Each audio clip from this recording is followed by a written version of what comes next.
하나님 말씀 함께 봉독하시겠습니다. 마태복음 25장 14절에서 30절 말씀 함께 봉독합니다.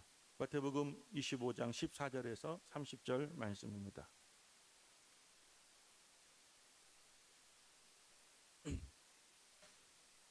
함께 읽겠습니다.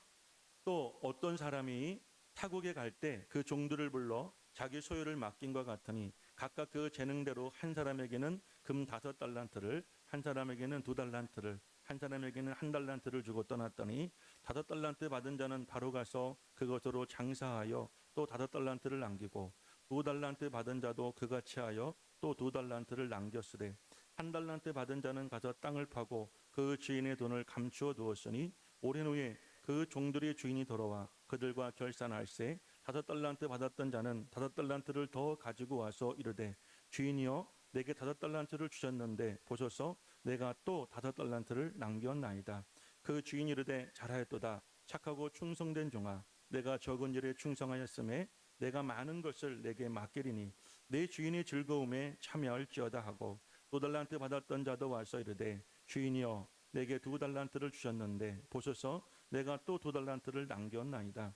그 주인이 이르되 잘하였도다. 착하고 충성된 종아 내가 적은 일에 충성하였음에 내가 많은 것을 내게 맡기리니 내 주인의 즐거움에 참여할지어다 하고 1달란트 받았던 자는 와서 이르되 주인이여 당신은 굳은 사람이라 심지 않은 데서 거두고 해치지 않은 데서 모으는 줄을 내가 알았으므로 두려워하여 나가서 당신의 달란트를 땅에 감추어 두었었나이다. 보소서 당신의 것을 가지셨나이다.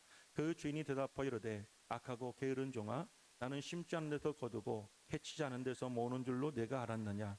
그러면 내가 마땅히 내 돈을 취하는 자들에게나 맡겼다가 내가 돌아와서 내 원금과 이자를 받게 하였을 것이니라 하고 그에게서 그 1달란트를 빼앗아 10달란트 가진 자에게 주라. 물 있는 자는 받아 풍족하게 되고 없는 자는 그 있는 것까지 빼앗기리라. 이 무익한 종을 바깥 어두운 데로 내쫓으라.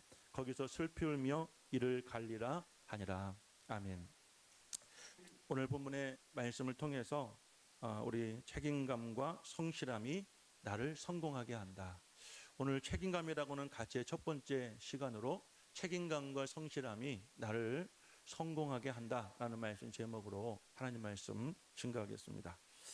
사람은 누구에게나 원하고 하고자 하는 이 일이 있고 또 그 일을 이뤄낼 수 있는 만들어낼 수 있는 능력들이 있습니다. 그런데 우리가 그 일을 선택하는 순간 그 사람에게는 책임감이 따르고 또 책임감과 같은 사명감이 주어지게 되어집니다. 책임감이라는 말은 맡아서 해야 할 일, 그 임무를 중히 여기는 마음이 책임감입니다. 또한 사명감이란 주어진 임무를 잘 수행하려는 그런 마음가짐을 사명감이라고 합니다. 그래서 우리는 어떤 공동체든지 어떤 인생이든지 우리가 살아가는 그 곳에서 사람들은 인정받고자 하는 욕구가 있고 그 인정받기 위해서 나에게 주어지고 맡겨진 일을 책임을 다하여 이루고자 하는 우리에게는 그런 마음이 있습니다. 취업 포털 잡코리아에서 직장인 343명을 대상으로 당신이 다니는 회사에 당신이 만약 신입사원을 뽑는다면 어떤 사람을 뽑겠습니까? 라는 그런 설문을 조사했다고 합니다. 그때 1위는 성실하고 책임감이 있는 사람이라고 77.3%가 대답을 했고요. 이거는 중복 선택이 했던 것 같아요. 2위는 업무 분야에 사회 경험이 있는 사람이라고 66.8%가 대답을 했다고 합니다. 그럼 반대로 뽑고 싶지 않는 신입사원이 있다고 한다면 당신은 어떤 유형을 뽑지 않겠습니까? 라고 물었더니 뽑고 싶지 않은 1위가 어떤 사람이냐면 불성실한 사람이라고 65%가 대답을 했고요. 2위는 뒷담화를 좋아하는 사람이라고 34.7%가 대답했다고 그래요. 그리고 3위는 말귀를 잘 알아듣지 못하는 사람이라고 32.9%가 대답을 했고 4위는 지나치게 줄타기를 좋아하는 사람이라고 29.2%가 대답을 했다고 합니다. 회사에서 자신이 동료와 함께 일하고 싶은 사람 그리고 함께 일하고 싶지 않는 사람의 선택함에서 중요한 부분이 무엇이냐면 바로 성실함과 책임감이 그 사람을 결정하는데 여러분 그 중요한 작용을 하고 있음을 말해주는 그런 조사였던 것이죠. 작년 우리나라의 삼성이라고는 기업이 2, 4분기에 반도체 수출 금액의 60조를 이 수출을 했다고 그래요. 그중에 순수익이 14조 원이었다고 합니다. 삼성이 이렇게 반도체 수출로 크게 이 성장하고 성공을 하고 돈을 벌어들이는 데는 그만한 이유가 있었습니다.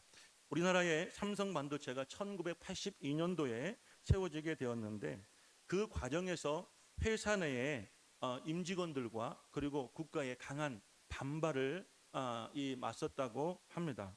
회사는 성패에 따라 회사의 명운이 달려있는 모험에 가까운 투자를 하지 않았으면 좋겠다라는 의견을 내었고요. 그리고 국가에서는 정부에서는 반도체 공장 하나를 세우는데 그 당시에 무려 1조 원 이상이 투입되어지는데 미래가 보장되지 않는 이 투자를 하지 않았으면 좋겠다며 삼성의 회장에게 이 강요를 했다고 합니다. 그때 삼성의 이병철 회장은 이런 말을 했습니다. 나는 회사를 세울 때 중요한 세 가지를 기준으로 판단한다. 첫 번째는 과연 이 기업을 세웠을 때 국가 발전에 이바지할 수 있는가? 두 번째, 국민에게 얼마나 많은 유익과 혜택을 줄 수 있는가? 세 번째, 국제 경쟁력이 있는가?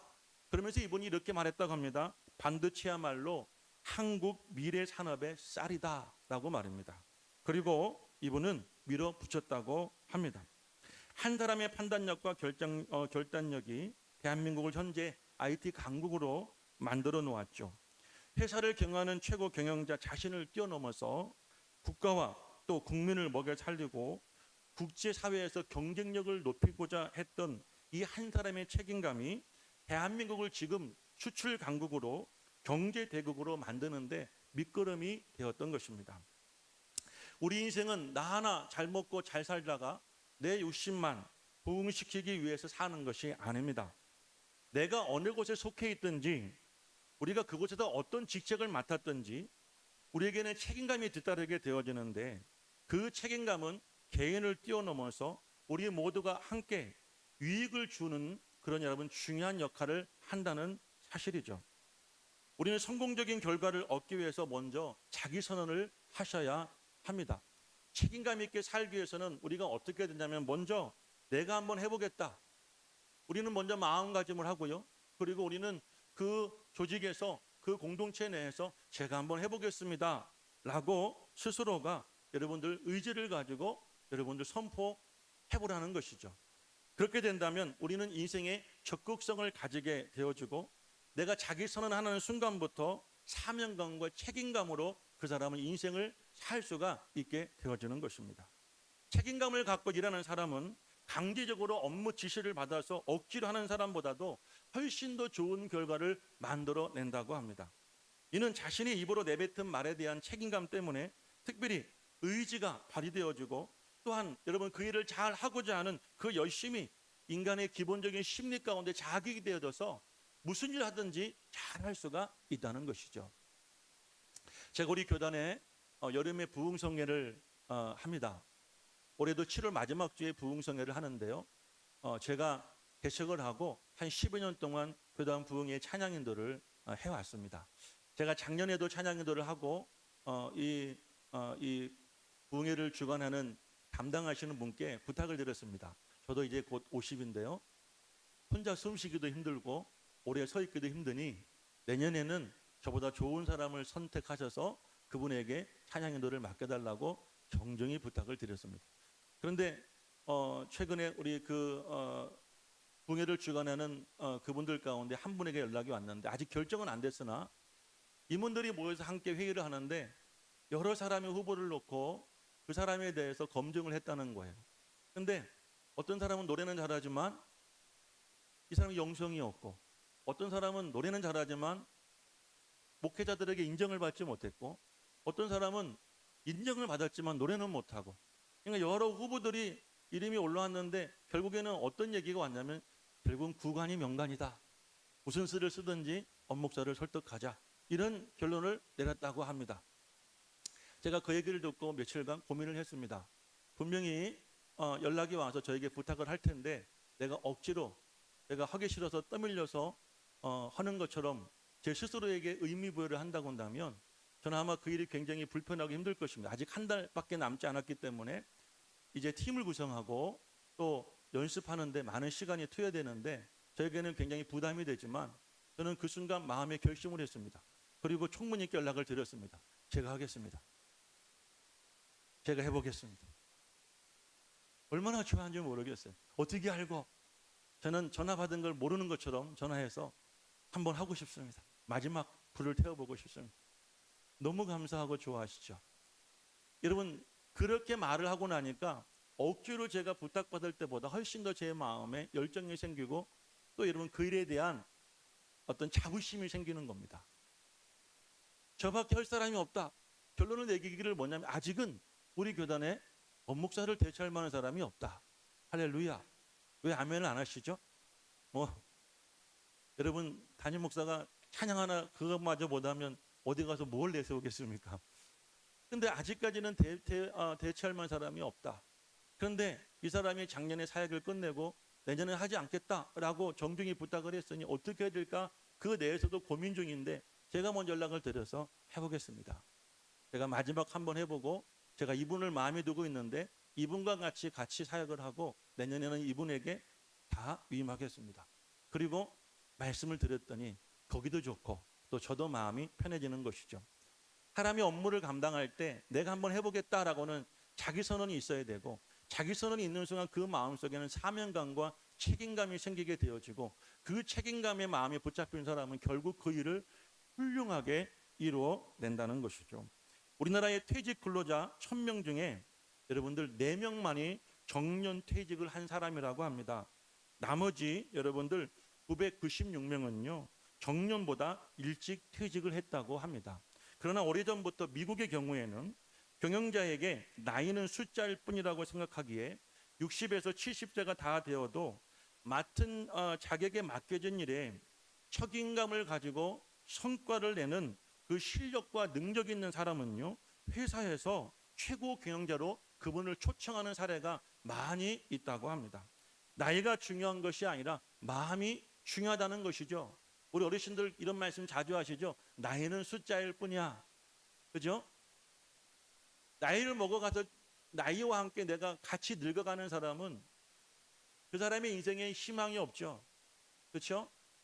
내가 늙었다. 내가 이제 나이를 먹었다라고 생각하는 순간 나는 삶에 제한이 된 것들이 많다. 할 수 없는 것들이 많다라는 그런 생각이 들고 그러니까 어디 가든지 늘 안 해, 못해, 힘들어, 나 나이 먹었어 이런 말만 하겠죠. 나이는 숫자에 불과하다. 나이를 얼마나 들어도 나에게 주어진 일, 맡겨진 일에 대한 사명감과 책임감을 가지면요 늙지 않습니다. 우리 권사님들 아멘 하시길 축복합니다. 아멘. 외모가 조금 나이를 들어서 이제 조금 노쇠할 뿐이지 여러분 늙지 않는다는 것입니다. 영국의 극작가 윌리엄 섹스피어는 이런 말을 했습니다. 세상의 일은 시작도 중요하지만 끝이 더 중요하다. 그러면서 이렇게 말합니다. 마지막에 웃는 자가 진정으로 승리한 사람이다 라고 말입니다. 우리는 여러분들 신앙생활도 마찬가지라고 생각이 돼요. 하나님께 여러분이 주신 사명과 또 직분이 있습니다. 주신 은혜가 있어요. 감동이 있어요. 우리가 그것을 자각하고 인정하는 순간 여러분들에게는 사명감이 생기고 책임감이 생기게 되어지고 여러분들이 그 자리에서 그 일을 성실하고 진실되게 감당하게 되어지면 하나님께도 또 사람들에게도 인정받는 그런 성도가 되게 되어지는 것이죠. 맡겨진 일에 대한 결과물이 그 사람의 능력과 그 사람의 실력 그리고 책임감이 있는 유능한 사람인가 아니면 그 반대로 무능한 사람인가를 결정을 합니다. 오늘 본문의 내용은 인생에 대한 결산의 때가 오게 되는데 분명히 결산의 때에는 흑자 결산도 있고 적자 결산도 있다라는 것을 우리에게 교훈해주고 있습니다. 여러분 우리가 인생을 살 때 우리에게 주어진 일, 우리에게 주어진 시간, 우리에게 맡겨진 물질, 재능, 건강 또 여러분 모든 환경을 가지고 어떻게 살아왔느냐, 책임감 있게 살아왔느냐 아니면 사명감 있게 살아왔느냐 그렇지 않느냐에 따라서 인생의 결과는 여러분 확연하게 달라진다는 것입니다. 열심히 충성하고 최선을 다하는 책임감 있는 사람은 어떻게든지 흑자 결산을 만들어내지만 게으르고 무책임한 사람들은 결국은 적자 결산을 만들 수밖에 없습니다. 하나님은 반드시 분명히 여러분을 심판하신다는 사실을 기억하시기를 주의 이름으로 축복합니다. 자, 그러면 여러분들 책임감이란 무엇인가? 첫 번째로 책임감은 자기에게 맡겨진 일에 대한 충성됨이 바로 책임감입니다. 오늘 보면 14절부터 19절 말씀을 보게 되어지면 15절 말씀에 14절 말씀에 보면 한 주인이 있어 타국에 가게 될 일이 생겼습니다. 종들을 불러서 자기의 소유를 각각 나누어서 맡겨지게 되었는데요. 15절 말씀에 보니까 그 사람들의 재능에 따라서 한 사람에게는 5달란트와 또 한 사람에게는 2달란트, 한 사람에게는 1달란트를 주고 떠나게 되었다고 합니다. 16절 말씀을 보면 5달란트를 받은 사람은 바로 가서 그것으로 장사를 하였고 또 다시 5달란트를 남겼다라고 말하고요. 17절에도 마찬가지로 2달란트 받은 사람도 그같이 하여 또 다시 2달란트를 남겼다고 성경은 말합니다. 그런데 18절 말씀을 보면 1달란트를 받은 사람은 그것을 가지고 가서 땅에 묻고 그 주인의 돈을 감춰 두었다라고 성경은 증거하고 있습니다. 왜? 2달란트와 5달란트 받은 종은 그 즉시 그것을 가지고 가서 장사를 하였고 2배의 이윤을 남기게 되었는데 왜 1달란트를 받은 사람은 그것을 가지고 땅을 파고 그것을 묻어두었을까요? 그 이유는 불만이 많아서이기 때문입니다. 이 사람은 그 다음에 이 사람의 이 주인 앞에도 고백을 통해서 추리해 보면 1달란트를 받는 순간 이런 마음을 가졌을 것입니다. 누구는 5달란트를 주고 누구는 2달란트를 주고 왜 나는 1달란트를 주는 거지? 왜 이렇게 불공평한 거야? 나를 이 정도밖에 안 되는 사람으로 이 주인이 나를 지금까지 여겼던 것 아니야? 그럼 나는 이거 가지고 뭐 하라고? 이런 불만과 불평스러운 마음을 가지고 이 사람은 그 돈을 땅에 묻었다는 것이죠. 여러분, 과연 1달란트의 가치가 적은 것일까요? 여러분들 구약시대와 신약시대의 이 달란트라고 하는 이 단위는 금과 은의 무게를 재는 그런 단위라고 합니다. 신약시대의 한 달란트의 무게는요 20kg에서 35kg 정도 그 사이에서 여러분 한 달란트를 여러분 정했다고 그래요. 그래서 여러분 이 한 달란트 현재 금 시세로 따져보면 얼마인가 봤더니 무려 16억이나 되고요. 그 당시에 노동자가 하루도 쉬지 않고 매일매일 밖에 나가서 일할 때 20년 동안 안 쓰고 모아야지 벌을 수 있는 돈이 바로 1달란트였어요. 여러분들 이 사람이 2달란트와 5달란트를 받은 사람의 그 금액과 그 사람의 모습을 보면 물론 불만이 생기겠지만 지금 나에게 주어진 이 달란트의 양도 적지 않은 상당히 많은 그런 금액이었다는 사실이에요.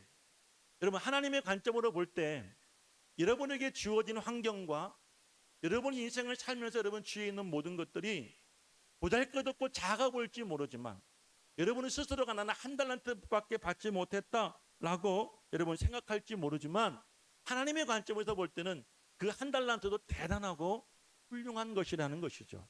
그런데 유독 1달란트 컴플렉스를 가진 사람들이 우리 주변에 적지 않게 많이 있습니다. 이 1달란트 컴플렉스는 어떤 사람들이냐면요, 늘 자신과 남을 비교하고 또 비판합니다. 그리고 그래서 여러분 지도자와 리더에 대해서 늘 불만과 불평을 하고 그리고 부정합니다. 이것이 바로 1달란트 컴플렉스라는 것이죠. 그러나 1달란트를 할지라도 그 가치를 따져본다면 어마어마하게 큰 금액의 양이라는 사실을 꼭 기억하시기를 축복합니다. 여러분 내게 주어진 일이 내가 하는 일이 보잘것없는 것 같지만 그 보잘것없는 것이라 할지라도 책임감을 가지고 여러분들 최선을 다하게 되어지면 오늘 주인이 2달란트와 5달란트를 받은 종을 칭찬하고 축복했던 것처럼 잘했도다 착하고 충성된 종이라 여러분이 칭찬을 받게 될 것이고 주인이 이렇게 말하잖아요. 내가 적은 일에 충성했으니 내가 너에게 더 많은 것을 맡기리라고 말합니다. 여러분들 처음부터 크고 많은 것을 우리는 다 감당할 수는 없지만 작은 것부터 적은 것부터 소소한 것들부터 책임감을 가지고 우리가 최선을 다하고 성실하게 진다면 여러분의 인생은 점점 더 커지게 될 것이고 많아지게 될 것이고 여러분들은 여러분 세상에서 큰 사람으로 인정받고 여러분 그 삶을 살 수가 있게 될 줄로 믿습니다. 또한 그런 사람들은 절대 행운을 바라지도 않습니다. 실제 미국에서 있었던 일이라고 합니다. 한 청년이 있었는데 이 사람은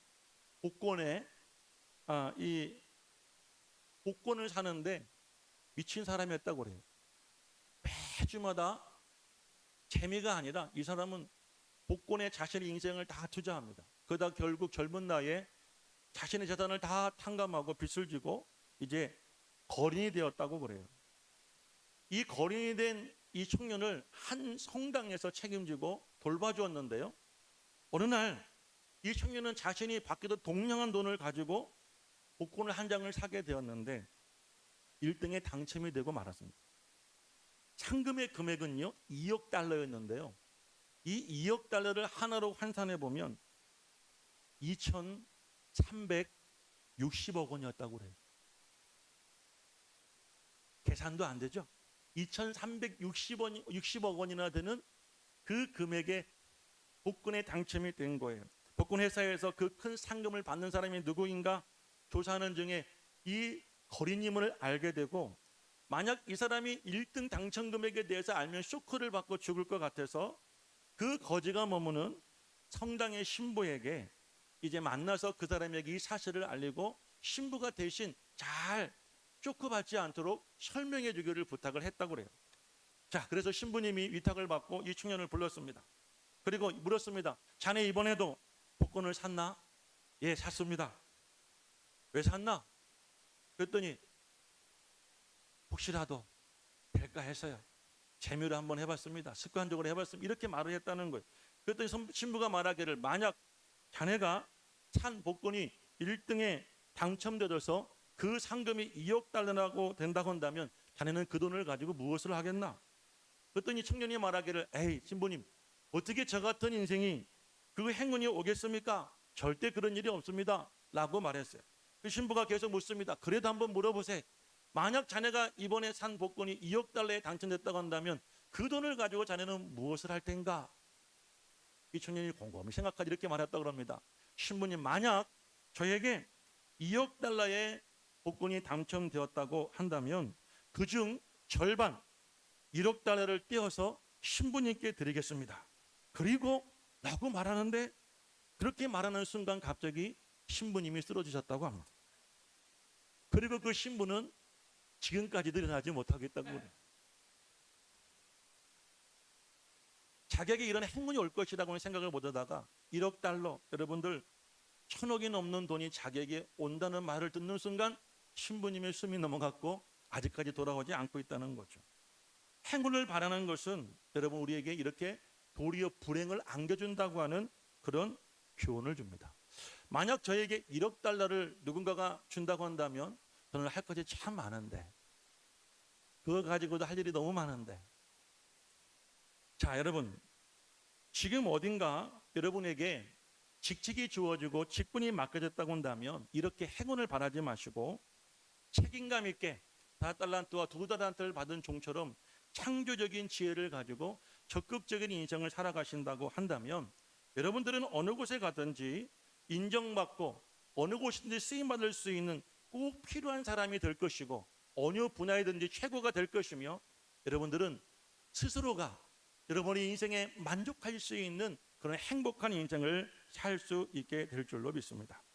5달란트와 2달란트를 받은 종들은 긍정적인 마음 그리고 책임감을 가지고 세상에 나아가서 열심히 장사의 일을 했습니다.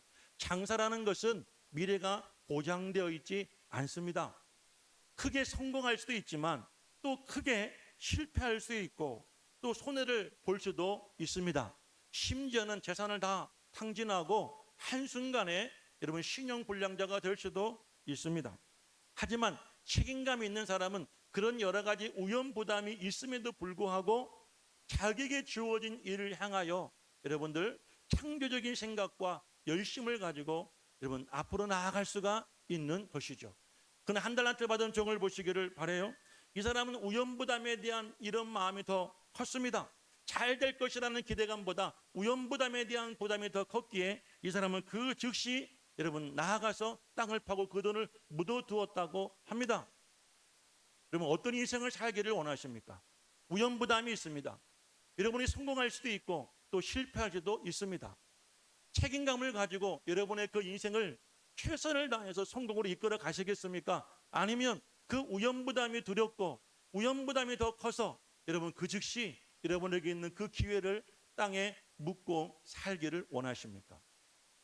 우리 꿈의 교회가 이곳에 성전 부지를 구입하고 성전을 지을 때 처음에 우리 교회 제가 가지고 있었던 돈은 2천만 원밖에 없었습니다. 우리 장로님 또 송경승 권사님 너무나 잘 하십니다. 2천만 원을 가지고 교회는 포화되어지고 더 이상 수용할 인원은 여러분 부족한 상황에서 그 2천만 원을 가지고 땅을 사고 교회를 지겠다고 나섰습니다. 제일 먼저 우리를 비웃은 사람들이 있었습니다. 안중 지역에 있는 부동산 주인들이 우리를 비웃었습니다. 우리 장로님이 저에게 하신 말씀이 그분들이 이런 말씀하시더라는 거예요. 안중에 모 교회 목사와 사모 젊은 사람들이 부동산을 오는데 이 사람들은 열정은 있는데 돈이 없다고 말해요. 돈이 없는데 열정만 있었어요. 뭔가 할 수 있을 것이라는 확신과 또 했으면 좋겠다고는 그런 기대감을 가지고 기도하면서 움직였어요. 그럴 때 하나님이 돈을 예배해 주셨고 헌금을 우리에게 허락해 주셨죠. 이 좋은 땅을 우리에게 허락해 주셨고 여러분들 지금 생각해 본다면 정말 이게 꿈만 같은 일들이 우리 교회 후에 이루어졌습니다. 여러분들 삼성의 회장이 저희 아버지도 아니고요. 우리 교회 어떤 사람이 여러분들 1억 달러 이 복권에 당첨됐다고 저에게 반을 뚝 떼어줘서 그걸 가지고 땅을 사고 건물 지은 것이 아니라 없는 상황에서 여러분들 하나님 앞에 우리가 믿음으로 도전하며 여러분 사명감, 책임감 가지고 나아갈 때 하나님이 도우시고 역사하시니 이런 기적이 일어나게 된 것입니다. 5달란트와 2달란트 받은 종들은 우연부담이 있었어요. 이 사람들은 평생 주인 밑에서 종의 일만 했던 사람이기에 장사의 경험도 없던 사람이었어요.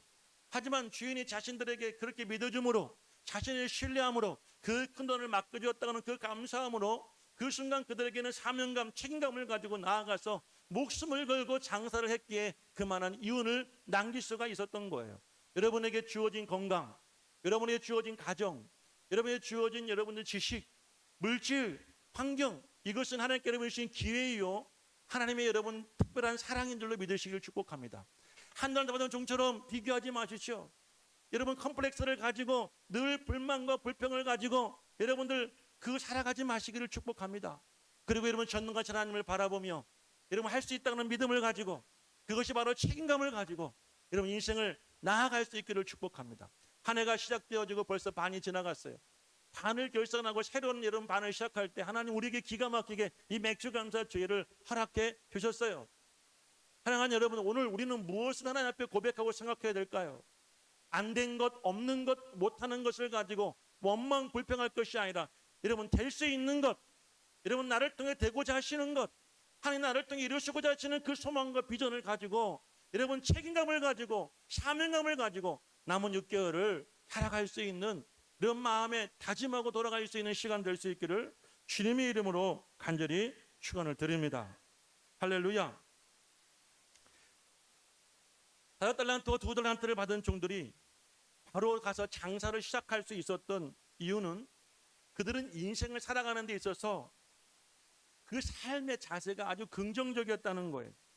그리고 맡겨진 일에 그들은 책임감을 가지고 최선을 다했다는 것입니다. 자, 여러분 보십시오. 그들은 긍정적이었지만 1달란트 받은 종은 부정적이었어요. 여러분 우리가 신앙도 마찬가지예요. 하나님 우리에게 자유의지를 주셨습니다. 우리 스스로가 선택할 수 있는 자유를 주셨어요. 여러분들이 신앙생활을 해야 될지 안 해야 될지, 교회를 다녀야 될지 안 해야 될지, 기도를 해야 될지 말아야 될지, 말씀을 들어야 될지 안 들어야 될지, 말씀대로 살아야 될지 그렇지 않아야 될지 하나님께서 우리에게 스스로에게 선택할 수 있는 기회를 주셨어요. 그걸 자유의지라고 합니다. 그런데 여러분들 그 선택은 반드시 심판이 따릅니다. 아멘. 5달란트와 2달란트 받은 종은 자신의 자유의지를 가지고 창조적인 계획과 생각을 가지고 나아가서 장사하여 역시 2달란트와 5달란트를 남겼죠. 이것이 그들의 심판이에요.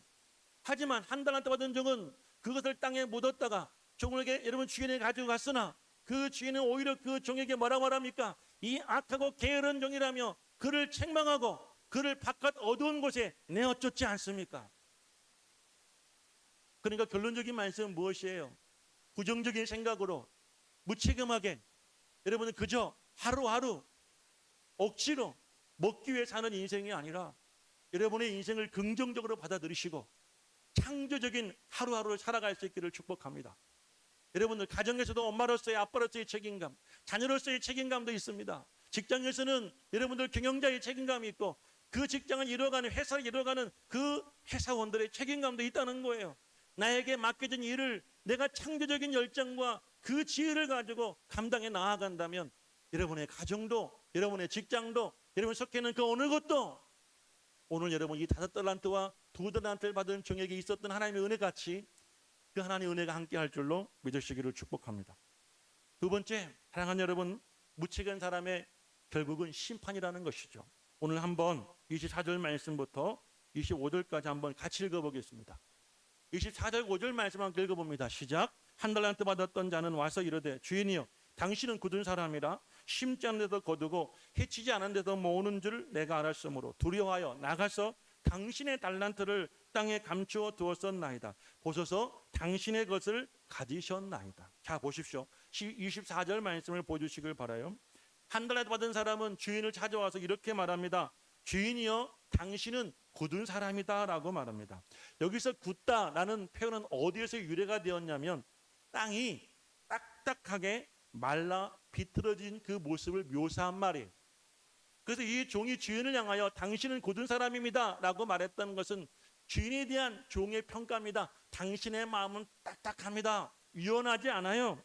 인정머리라고는 하나 없고 여러분들 인색하고 냉정한 사람입니다 라고 하는 평이에요.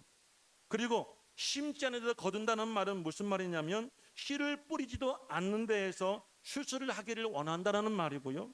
그리고 해치지 않은 데서 모은다는 이 사람의 표현은 무슨 말이냐면 키질을 통해서 곡식을 쭉정이는 날려보내고 곡식은 안으로 여러분 들여보내는 그런 수고도 하지 않고 알곡만 거두기를 원하는 사람이다라는 말이에요. 이런 사람을 한마디로 표현하면 이런 말입니다. 당신은 투자도 하지 않고 불로소득을 원하는 그런 사람입니다라는 말이에요. 과연 주인이 그런 사람이었나요? 주인이 5달란트 2달란트를 주고 그것을 남겼다고 하니 야 내 것이니 다 내놔라 라고 했습니까? 주인은 종들에게 뭐라고 합니까? 여러분 5달란트 준 것만이 아니라 그들이 남긴 것까지도 그 종들에게 다 주었죠. 할렐루야. 이것이 하나님의 은혜이고 이것이 우리에게 주어진 기회인 줄로 믿습니다. 여러분 나에게 맡겨진 일에 대해서 내가 경험이 없다 하여 지식이 없다 하여 우리가 그걸 하지 못한다고 부정하며 불평하는 사람은 죽을 때까지 그 일을 하지 못할 것입니다. 그러나 내가 해보지는 않았지만 경험은 없지만 지식은 없지만 해보겠다는 열정을 가지고 미리 선언을 합니다. 그러면 그 사람에게 무엇이 오나요? 책임감이 오게 되겠죠. 그때부터 할 수 있는 방법을 찾고 노력을 하고 공부를 하고 그것도 안 되면 기도하면서 그 일을 이뤄가려고 애쓰겠죠. 그런데 이 1달란트 컴플렉스가 있는 종은 뭐라고 말합니까? 당신은 마음이 딱딱한 사람이에요. 인색한 사람이에요. 마음이 유연하지 않아요. 그러면서 심지 않은 데서 거두고 일을 하지 않은 데서 곡식을 얻고자 하는 당신은 그런 아주 욕심장입니다. 그런데 이 사람의 고백을 보면 이 사람이 더 심각한 문제가 있어요. 한번 여러분 25절 말씀을 보십시오. 그럼 이렇게 말하죠. 두려워하여 나가서 당신의 달란트를 땅에 감추어 두었었나이다. 보셔서 당신의 것을 가지셨나이다. 여러분 여기서 뭐 이상한 거 발견하지 못하셨어요? 당신의 달란트, 당신의 것, 5달란트와 2달란트 받은 종은 그것이 나에게 주어진 기회였어요. 여러분 내 것은 아니지만 하나님께 나에게 주신 주인이 나에게 주신 기회라고 생각하여 그걸 가지고 열심히 자신을 개발하고 열심히 일할 수 있는 기회를 삼았죠. 그런데 1달란트 받은 종은 단 한 번도 그것이 나에게 주어진 기회라고 생각하지 않았어요. 당신의 것입니다. 당신의 것을 받으십시오. 그러니 이 사람은 절대 그걸 가지고 여러분들 창조적인 결과를 만들어낼 수가 없게 되었던 것이죠. 결론적인 말씀을 드리겠습니다. 저를 보십시오, 사랑하는 여러분.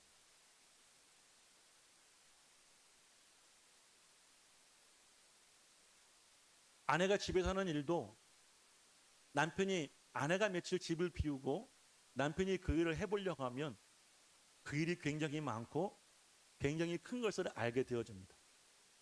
집이 거저 깨끗하고 밥이 거저 되어지고 옷이 거저 빨래되어져서 개어나오는 것처럼 생각하다가 아내가 며칠 비워지면요, 쌓여지는 빨랫감을 보면 한숨이 나오고요, 그리고 쌓여지는 그런 우리 설거지거리를 보면요, 과연 우리 아내는 어떻게 살았는가 참 대단해 보일 때도 있죠. 작은 일이라 할지라도 내가 사명감을 가지고 책임감을 가지고 최선을 다하면 그 가정에서 건강한 자녀가 나오고요, 그 가정이 여러분들 정말 세상 어떤 것보다도 안전한 장소가 될 수가 있는 거예요.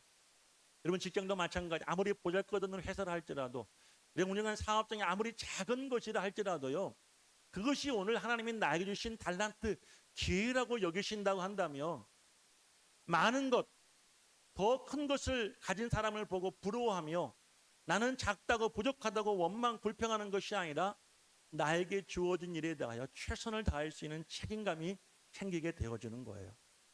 아멘. 저도 여러분 우리 꿈의 교회를 개척하기 전에는 대형교회에서 목회하고 싶은 마음이 있었어요. 저도 큰 교회 목사가 되고 싶었고 우리 성도가 여러분 1000명, 몇 1000명 되는 교회에서 설교하고 싶은 욕심도 있었어요. 그런데 사랑하는 여러분, 사람의 그릇에 따라서 살더라고요. 저에게는 아직 그만한 그릇이 안 되었던 거예요. 하나님이 그런 교회에 부임하게 하지 않으시고 저를 꿈의 교회를 개척하게 하시고 올해까지 15년 동안 훈련시키신 결과가 바로 여러분들이에요. 할렐루야. 저는 여러분이 맡겨주신 달란트예요. 저는 여러분들을 통하여서 최선을 다하고 책임감을 가지고 여러분 한 사람 한 사람의 영혼을 사랑하고 여러분에 대한 책임감을 가지고 여러분 목회를 최선을 다한다면 하나님은 언젠가 저에게 축복하시겠죠. 잘하였도다. 착하고 충성된 종아, 내가 이 꿈의 교회 성도들을 잘 감당했으니 내가 앞으로 이 교회를 더 부흥시켜 줄게. 아멘. 아멘. 우리 장로님, 권사님, 집사님, 여러분이 대형교회 장로가 되고 권사가 되고 집사가 된다면 훨씬 더 영광이 있고 훨씬 더 많은 사람이 존경을 받을 수 있겠지만 꿈의 교회 작은 교회의 직분을 맡았다고요. 낙심하지 마십시오. 비교하지 마십시오. 그분들 보지 마시고요. 내가 할 일, 내가 할 수 있는 일에 대하여 책임감을 가지고 살아보시기를 주의 이름으로 축복해요. 그리고 여러분들이 교회를 키워보십시오. 여러분들이 성도들을 여러분들 부흥시켜 보시기를 축복합니다. 그럴 때 진정 하나님께 칭찬받는 거예요. 그럴 때 그 복이 여러분 것이 될 수가 있는 거예요. 지금 우리 장로님이 1000명 되는 교회 가도 그분들이 장로를 인정할까요? 불편해합니다. 장로님. 장로가 됐다는 것은요, 이제 어느 교회 가는 게 참 어색한 자리가 됐다는 거예요. 그렇지 않을까요? 제가 대형교회 목회하는, 대형교회는 아니죠, 우리 교회보다 큰 교회 목회하는 친구에게 최근에 들은 이야기인데요, 어느 교회가 요즘에 큰 어려움이 생겨가지고 그 교회 성도들이 3, 4, 5 막 흩어졌어요. 근데 그 교회 장로님, 권사님들이 대거 우리 친구 교회 목사로 갔는데 야 좋겠다 그랬더니 뭐라고 하는지 아세요? 불편해 죽겠다. 안 왔으면 좋겠다. 차라리 야 집사나 오고 집사들이나 오지 왜 장로가 와가지고 설교도 못하고 괜히 눈치 보이고 힘들다. 그러더라고. 장로님 어디 곳에 가면 불편한 존재예요. 이제 우리 꿈의 교회 떠나는 그 순간부터 장로님은 어느 교회에 앉아있어도 다 불편한 존재가 되고 말. 우리 권사님도 마찬가지예요. 할렐루야. 나는 권사니까. 아니요. 권사님들도 어느 교회 가든지 불편한 존재야. 권사쯤 되면 신앙생활도 해보고 뭔가 좀 안다고 여러분들이 좀 나서게 될 텐데 그 순간 여러분들은 굉장히 깔끔스럽고 불편한 존재가 되는 거예요. 그러니까 여기서 잘난 척하고 여기서 아는 척하고 하고 싶은 거 다 하세요. 책임감 있게 사명감 가지고 정말 내가 있는 동안 내 세대에 우리 꿈에 부흥시켜 보겠다. 아멘. 한 가지 더 말씀드리고 마칠게요. 제가 지난 금요일 날 우리 덕우 마을 이장님이 저를 부르셨어요. 이분이 이 마을에서 블루베리 농사를 지으시는데 농사가 풍년이라고 저와 우리 주변에 있는 목사님 불러서 블루베리를 나눠주셨어요. 그래서 이장님과 대화하는데 이러시더라고. 목사님, 내가 아무리 봐도 교회 옆 땅은 꿈의 교회 땅인데 교회가 사면 안 됩니까? 그 꿈이 이 땅에 대한 사연을 쭉 말씀해 주시면서 지금 땅 주인들이 자신에게 이 땅을 맡겼대요. 이 이장에게 땅을 산 사람이 누굴지 찾아가지고 우리에게 소개해주면 그 사람과 거래를 하겠다고 이장에게 맡겼는데 이장님의 마음은 이 땅은 꾸미기의 땅이라고 자기가 절대로 누가 자기한테 얘기를 해도 주인들한테 말도 않는데 그 주인이 와가지고 어떻게 좀 작자가 나타났어요. 그러면 아니요. 이 땅 지고도 안 나가네요. 저 땅 되게 안 좋은 땅 같대. 그러면서 땅을 잡아둔대요. 하시는 말씀이 목사님 교회 앞에 공장이 들어오고 교회 앞에 건물이 세워지면 교회 건물 죽지 않겠습니까? 저 교회 땅에다가 저 앞에 땅을 교회 땅으로 세워서 거기를 주차장이든지 다른 용도로 쓰시면 얼마나 좋겠습니까? 내가 꿈의 교회 성도는 아니지만 지금 교회 시세요. 지사님이신데 내가 꿈의 교회는 안 다니지만 제가 믿음의 눈으로 볼 때 저 땅은 꿈의 교회 땅 같은데 우리 장로님 우리 권사님들 잘 설득하셔서 어떻게 한번 으쌰으쌰 한번 해보십시오 라고 저에게 희망을 주시더라고요. 여러분 이게 책임감이에요. 그냥 교회 와서 예배만 드리고 가면 되지.